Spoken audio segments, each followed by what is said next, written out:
Hai, apa kabar kalian semua? Semoga selalu semangat mengikuti pembelajaran ya.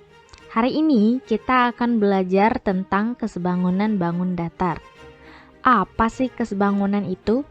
Mari kita simak pembelajaran berikut ini. Kesebangunan merupakan salah satu ilmu matematika yang termasuk ke dalam bidang ilmu geometri. Geometri sendiri dalam kehidupan sehari-hari sangat bermanfaat bagi kita, misalnya terapannya dalam bidang arsitektur dan bangunan. Atau bisa juga dalam bidang ilmu kesenian. Tujuan pembelajaran kita kali ini adalah agar kalian dapat memahami kesebangunan dan juga menerapkannya dalam penyelesaian masalah. Bangun datar dikatakan sebangun apabila yang pertama, sudut-sudut yang bersesuaian sama besar, dan kedua, sisi-sisi yang bersesuaian sebanding. Supaya kalian lebih paham, perhatikan contoh berikut. Pada gambar ditampilkan dua bangun datar, yaitu persegi panjang ABCD dan EFGH. Sebelumnya, perlu kita ingat bahwa semua sudut pada persegi panjang adalah sudut siku-siku, yaitu sebesar 90 derajat. Dapat kita lihat pada gambar, sudut A seletak dengan sudut E, yang berarti besar sudutnya adalah 90 derajat. Selanjutnya, sudut B seletak dengan sudut F, juga besarnya adalah 90 derajat.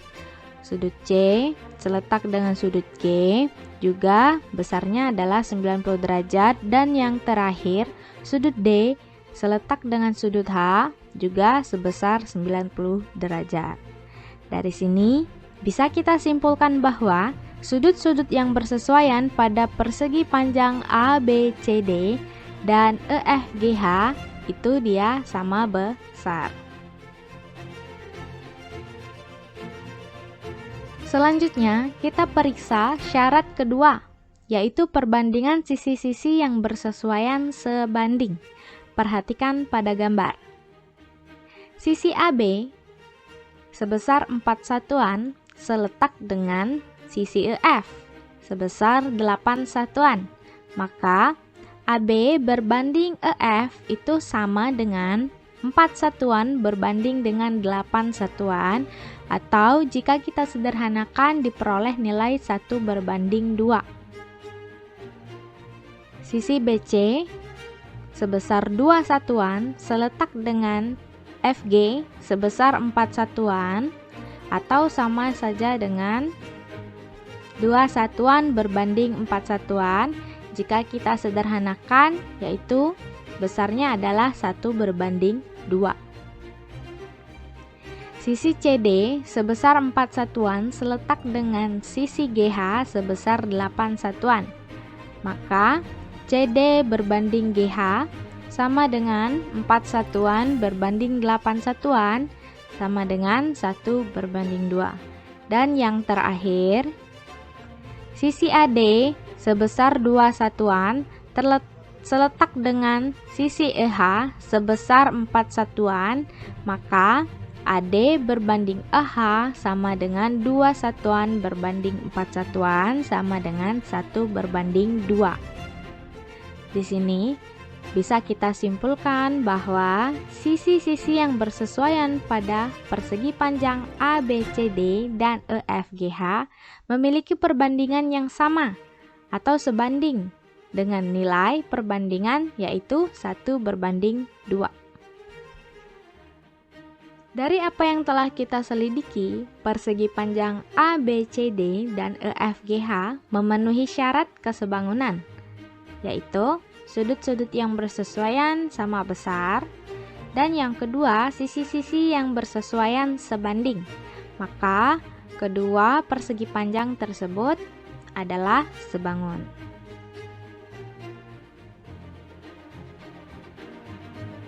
Sampai di sini, apakah kalian sudah paham? Sebelum kita lanjutkan, silahkan kalian bersantai sejenak sambil merefleksikan apa yang telah dipelajari. Kalau dirasa cukup, bisa kalian lanjutkan kembali. Selanjutnya, yang akan kita selidiki di sini, apakah layang-layang A, B, C, D, dan E, F, G, H sebangun? Pertama-tama, kita selidiki sudut-sudut yang bersesuaian. Perhatikan pada gambar. Pada layang-layang A, B, C, D, apabila kita tarik diagonal AC, maka layang-layang tersebut terbagi menjadi dua bagian yang simetris. Artinya, sisi kanan dan kiri layang-layang tersebut sama besar. Dari sini kita peroleh sudut D sama dengan sudut B, yaitu 110 derajat. Perlu kita ingat jumlah sudut dalam segi 4 adalah 360 derajat. Maka agar sudut A ditambah dengan sudut B ditambah dengan sudut C ditambah dengan sudut D sama dengan 360 derajat, sudut C harus bernilai 50 derajat. Sama halnya dengan layang-layang EFGH. Perhatikan pada gambar. Apabila kita tarik diagonal GE, maka layang-layang tersebut terbagi menjadi dua bagian yang simetris, artinya sisi kanan dan sisi kiri layang-layang tersebut sama besar. Dari sini, kita peroleh sudut F sama dengan sudut H, yaitu 110 derajat.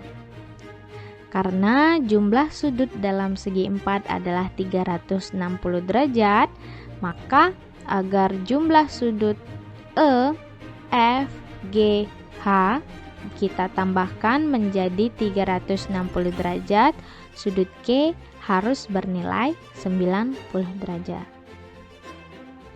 Kemudian, bisa kita simpulkan dari gambar sudut-sudut yang seletak, yaitu sudut A sama dengan sudut G itu sama dengan 90 derajat.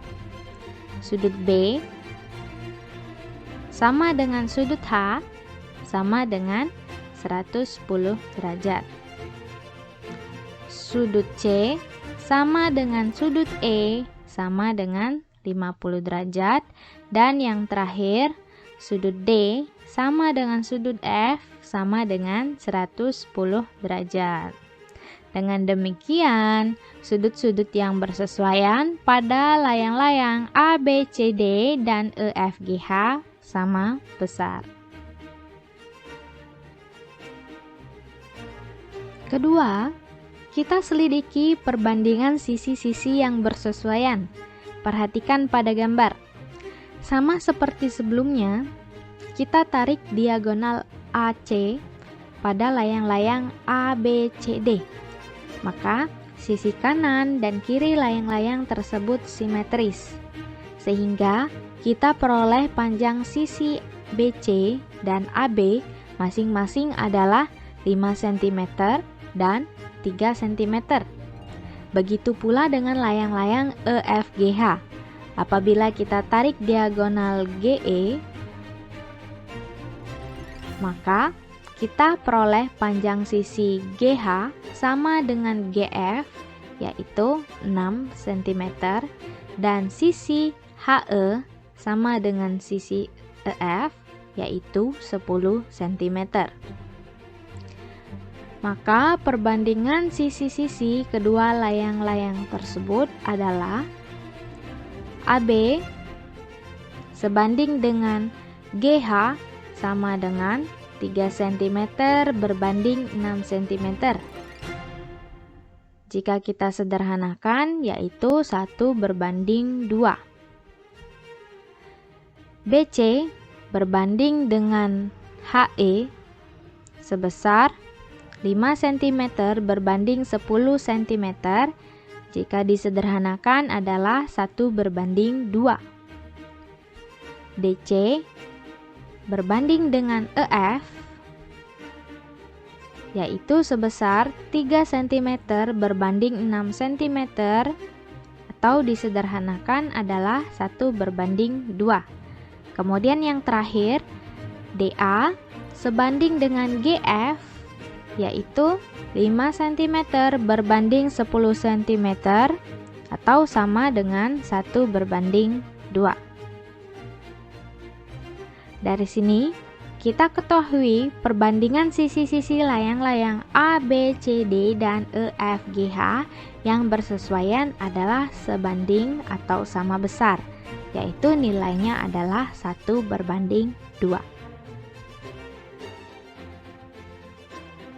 Karena layang-layang A, B, C, D, dan E, F, G, H memenuhi kedua syarat, dua bangun datar dikatakan sebangun, yaitu yang pertama sudut-sudut yang bersesuaian sama besar, yang kedua sisi-sisi yang bersesuaian sebanding. Maka layang-layang A, B, C, D, dan E, F, G, H itu saling sebangun. Sampai di sini apakah kalian sudah paham? Semoga demikian ya. Mari kita lanjutkan ke penerapan konsep kesebangunan tersebut dalam penyelesaian masalah. Diketahui segitiga ABC dan segitiga DEF sebangun dengan besar sudut A sama dengan sudut D yaitu 70 derajat, sudut B sama dengan sudut E yaitu 50 derajat, panjang AB adalah 8 cm, panjang AC adalah 5 cm, dan DE sama dengan 12 cm. Ditanyakan, yang A, tentukan besar sudut C, dan B, tentukan panjang DF. Langsung saja, mari kita selesaikan masalah tersebut. Pada soal, diketahui segitiga ABC dan DEF sebangun. Kita gambarkan dua segitiga, kemudian pada soal, sudut A sama dengan sudut D. Maka kita letakkan posisi sudut A dan D pada segitiga pertama dan kedua pada letak yang bersesuaian, A, D, dengan besar sudut yaitu 70 derajat. Selanjutnya, yang diketahui pada soal sudut B sama dengan sudut E. Kita lakukan hal yang sama, yaitu meletakkan posisi sudut D dan E pada segitiga pertama dan kedua pada posisi yang seletak B, E dengan besar sudut 50 derajat. Sehingga kita otomatis dapat menamai sudut yang tersisa dengan nama sudut C dan F. Pada soal diketahui AB sama dengan 8 cm, AC sama dengan 5 cm, dan DE sama dengan 12 cm. Ingat, jumlah sudut dalam segitiga adalah 180 derajat.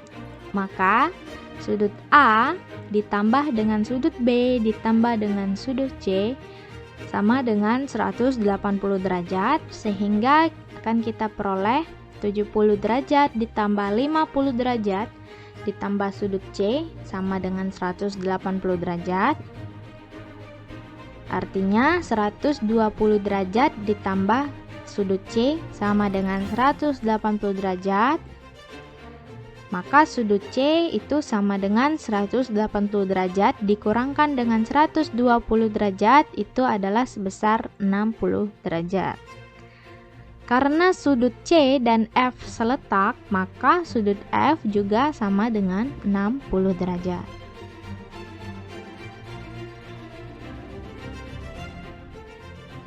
Selanjutnya, kita akan menentukan panjang sisi DF. Karena kita tahu bahwa kedua segitiga sebangun, maka sisi-sisi yang bersesuaian itu dia sebanding. Artinya, AB berbanding dengan DE itu sama dengan AC berbanding dengan DF.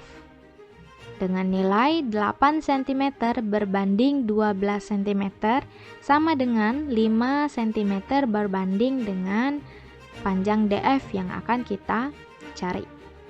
Dengan metode perkalian silang, maka akan kita peroleh DF sama dengan 12 cm berbanding 8 cm dikalikan dengan 5 cm, maka akan kita peroleh panjang DF adalah 7,5 cm.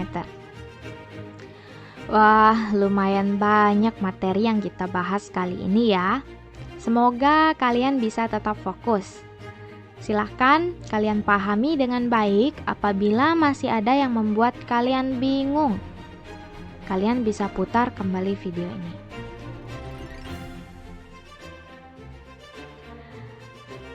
Agar semakin paham, silahkan kalian coba kerjakan soal berikut ini.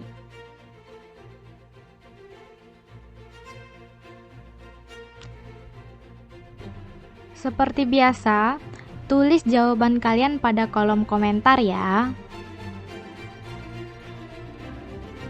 Jangan lupa tulis nama dan kelas kalian dan sertakan hasil jawaban yang kalian peroleh. Mungkin cukup itu saja materi pembelajaran pada kesempatan kali ini. Terima kasih untuk yang sudah menyimak sampai akhir. Sampai jumpa di pertemuan berikutnya. Bye.